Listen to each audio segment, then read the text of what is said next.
Continuamos y ahora vamos a dar paso a Jesús Sedano, abogado especialista en medio ambiente y desarrollo sostenible del despacho de abogados de Uría Menéndez, quienes hicieron un análisis del ámbito legal a nivel autonómico como a nivel, por supuesto, nacional. Jesús, cuando quieras.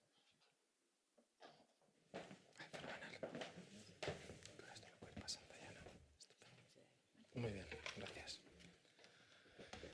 Bien, pues buenos días. Yo también voy a empezar agradeciendo a la Fundación, a Juan Antonio y a Foro Bosques y Cambio Climático su invitación a esta jornada. En mi nombre y en nombre del despacho, porque bueno, nos hace especial ilusión poder participar en este tipo de iniciativas. Iba a decir novedosas, ahora diré por qué no es tan novedosa,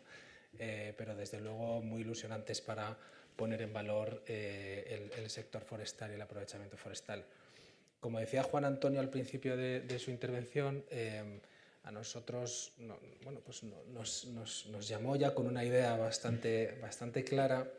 pero que necesitaba de una forma jurídica o necesitaba identificar si existían obstáculos jurídicos para su implementación. En principio nuestra respuesta intuitiva fue que no, por las experiencias que ya tenemos en figuras similares, pero también queríamos entender qué es lo que se buscaba, qué es lo que se quería y qué se pretendía hacer, porque la finalidad o los objetivos pues, condicionan el régimen jurídico que quieras aplicar. Y nos sorprendió también este potencial o esta posibilidad de maximizar la eficiencia en la gestión forestal que existe en España. Quizá más en el ámbito de los montes privados que en el ámbito de los montes públicos, que también, pero la verdad es que fue un dato que nos sorprendió y que nos llevó a identificar también la relevancia o la importancia y la necesidad de una figura como esta. No voy a entrar o no voy a analizar, ya con lo que ha dicho Ana, es más que suficiente, los datos hablan por sí solos, ¿no? Los objetivos o el potencial de desarrollo que tiene el sector forestal, ese margen de mejora en la eficiencia, el crecimiento anual del stock de madera o la importancia ambiental y económica que tiene la gestión forestal. Todos esos datos han quedado, yo creo que más que desarrollados. Es cierto que, aunque ahora estamos hablando de un aprovechamiento muy específico, la correcta gestión de los montes tiene otras ventajas o otros efectos muy relevantes también en términos ambientales y en términos económicos. Nosotros en el despacho tenemos también cada vez más proyectos relacionados con sumidero de carbono, con correcta gestión forestal para la generación de créditos de carbono, y eso hay proyectos que se ha demostrado que simplemente una mejor gestión del monte supone una mayor capacidad de captura de carbono de ese monte, incluyendo en su caso la extracción o la tala cuando corresponda. Y en todo ese contexto, como antes se comentaba,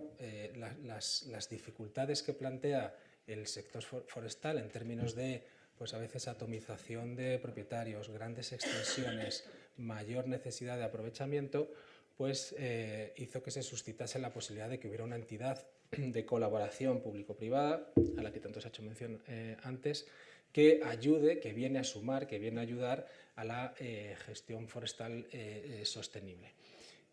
Ha habido, como os he dicho, existen experiencias satisfactorias en otros ámbitos, como en el ámbito urbanístico, también en el ámbito ambiental, las famosas OCAs, con más o menos atribuciones, pero también tienen una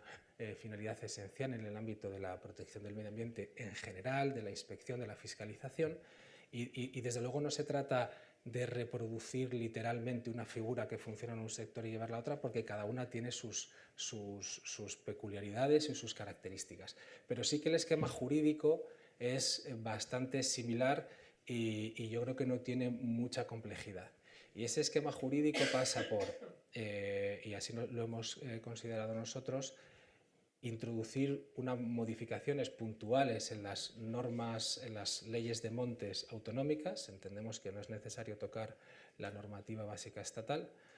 introducir esa modificación puntual para que se prevea la figura en la ley de montes, la figura básica o la previsión normativa básica de esa figura, y después que cuente con un desarrollo reglamentario en el que ya se determinarán sus funciones, sus atribuciones, sus obligaciones, las características, etc. Con carácter general y como elementos principales, pues se trata de entidades de derecho privado. Evidentemente aquí estamos hablando de una figura de colaboración público-privada y por lo tanto pues colaborará con la administración, pero son figuras que proceden del sector público. Asumirán las funciones que reglamentariamente se determinen en cada uno de los decretos que se vayan aprobando. Siempre presta, y esto es algo que también Juan Antonio ha comentado, prestará las funciones en nombre y por cuenta de la administración o del titular del monte de que se trate, es decir, no va a haber, por supuesto, una cesión de competencias a las entidades de colaboración, sino que lo que habrá será una atribución de facultades de gestión, de tramitación, en función de lo que reglamentariamente se determine, que se hará siempre por cuenta de la administración y con la fiscalización de la administración. Y esto implica que las entidades de colaboración deberán tener un control anterior y un control posterior. Ese control anterior, generalmente, y nosotros creemos que aquí se debe hacer así, pasa por darse de alta en un registro administrativo, un registro público, en el que se te acredita o se te homologa como entidad selvícola de colaboración siempre que acredites cumplir determinados requisitos de solvencia, capacidad, etc. Eso se debe regular en el correspondiente decreto, se debe crear el registro y se deben establecer qué condiciones se quieren exigir a esas entidades. Aquí no es que exista un listado tasado de condiciones o de requisitos que deban cumplir, pues también dependerá de las funciones que tú en el reglamento le atribuyas o le puedas atribuir a esa entidad, tú le exigirás que contemple o que reúna una serie de requisitos. Ese control anterior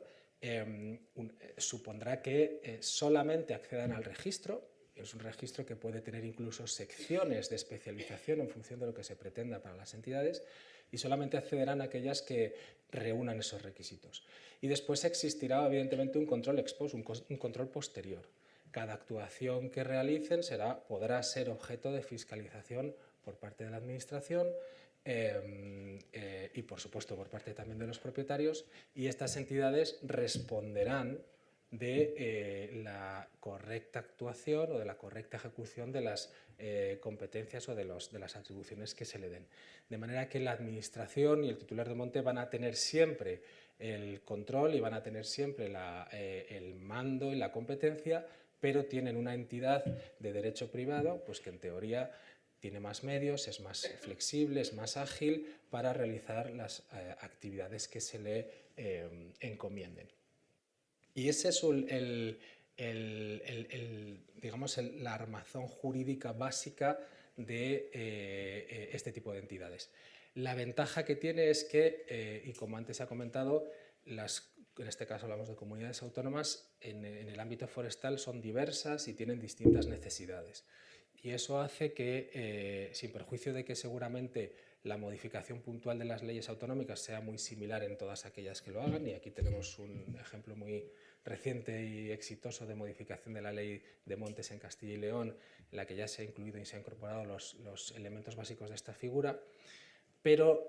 los decretos luego van a permitir adaptar la figura a las características concretas de ese sector forestal y de las necesidades concretas de esa concreta comunidad autónoma. Y eso siempre es una ventaja porque permite adaptar en cierta medida la figura a cada uno de los escenarios. Como os decía antes, no sustituyen a la administración ni asumen competencias administrativas, y aquí os he identificado algunas de las posibles funciones, de las que luego os hablarán con un poco más de detalle, pero de las posibles funciones que se podrían incluir en el decreto de desarrollo de la modificación normativa como funciones que son susceptibles de ser atribuidas a las entidades selvícolas de colaboración.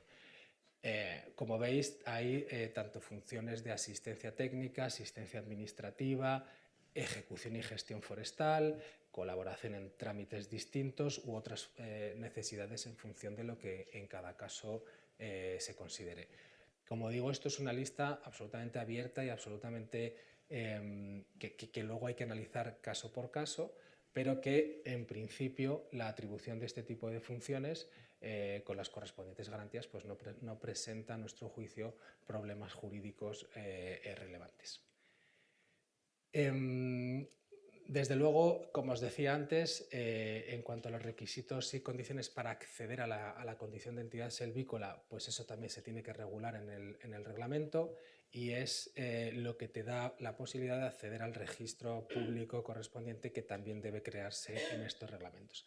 Ahí os hemos puesto algunas de las condiciones o requisitos previos que entendemos que debe cumplir una entidad selvícola de colaboración, pero son, insisto, requisitos básicos esenciales que luego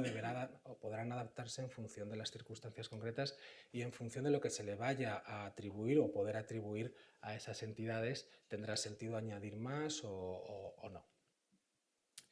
Y en cuanto a las obligaciones, pues también entendemos que tiene que ser objeto de regulación en el correspondiente reglamento, y esas obligaciones, pues ahí os hemos identificado también las más básicas o las más esenciales. Al final no dejan de ser en cierta medida no es que sean un brazo más de la administración, pero es una entidad que va a colaborar con la administración en funciones que hasta ahora venía ejecutando la administración, y por lo tanto sí que hay que pedirle y exigirles ciertos estándares de actuación similares a los que se le puede exigir a un órgano administrativo, pues en términos de objetividad, integridad, imparcialidad, calidad,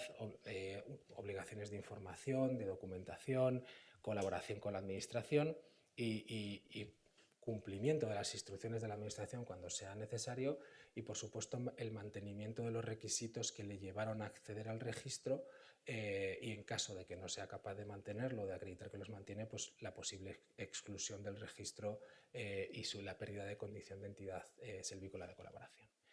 Y básicamente este es el régimen jurídico general, que, como os digo, deberá luego concretarse en cada comunidad autónoma en sus proyectos de reglamentos, pero que a nuestro juicio no presenta relevantes obstáculos y sí permite un margen de adaptación a cada uno de los casos que es muy interesante. Y por mi parte esto es todo lo que os quería contar.